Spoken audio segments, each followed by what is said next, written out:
Hi, my name's Tony McMahon, and in this series called When You Die, I'm going to be answering a lot of the questions that I bet you've got around the whole process of dying and death and what happens afterwards. Now, I'm not talking about the afterlife, I'm just talking about practical questions which you just can't find answers to online, not at least from my experience.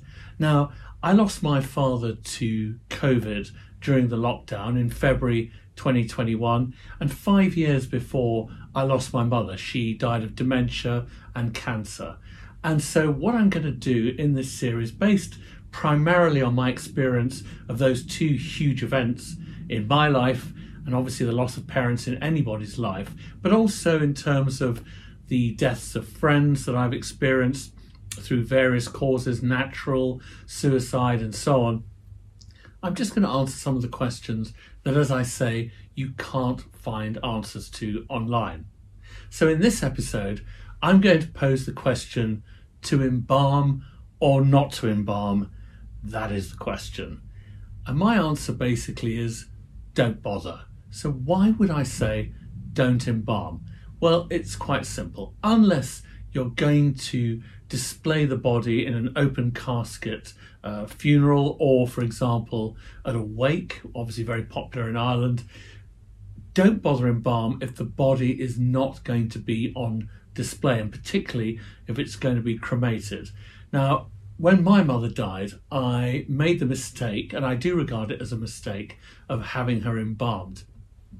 She herself had said, don't bother, just have a simple coffin, don't embalm me, send me straight to the crematorium. My mother worked in geriatric psychiatric nursing for decades, so she had a very practical view of dying. I mean, she'd seen loads of patients die, she knew what it looked like, she knew there was no glamour or mystery around it, just get on with it, dispose of the body. She once even joked to me, just put me out with the rubbish. Well, I didn't do that.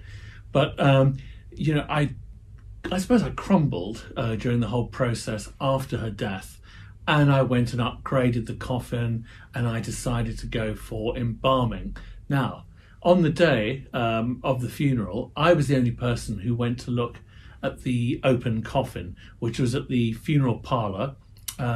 Just to paint a picture, you go into the funeral parlour, the shop front on the high street, and then you're ushered through to a room at the back. There's a small corridor, lots of little rooms. In this particular funeral parlour, they were all called after trees. Anyway, I think I went into birch. You go into that little room, and there in front of you, on a kind of trestle, is the coffin. And it's quite shocking, really, to see, in my case, your mother just lying there embalmed. The lid is up against the wall, and from memory there was a kind of small table with a vase and some flowers. The whole thing's very small, so you're packed in. And the first thing I noticed was this kind of strange smile on my mother's face. The only way I can describe it is after Jack Nicholson is dropped into the chemical vat in Batman and re-emerges as the Joker with the permanent kind of Richter smile. The Undertaker came in behind me actually and said, oh look, she's got a lovely smile. I mean, even she noticed there was something wrong. Obviously she was still trying to talk me up about the whole process. But I just thought, what on earth have I done?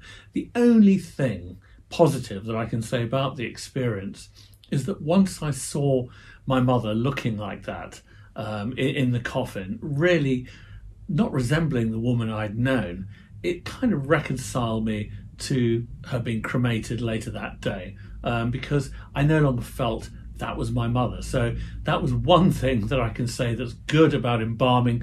They divorced me, if you want, from the body because of what they did to it.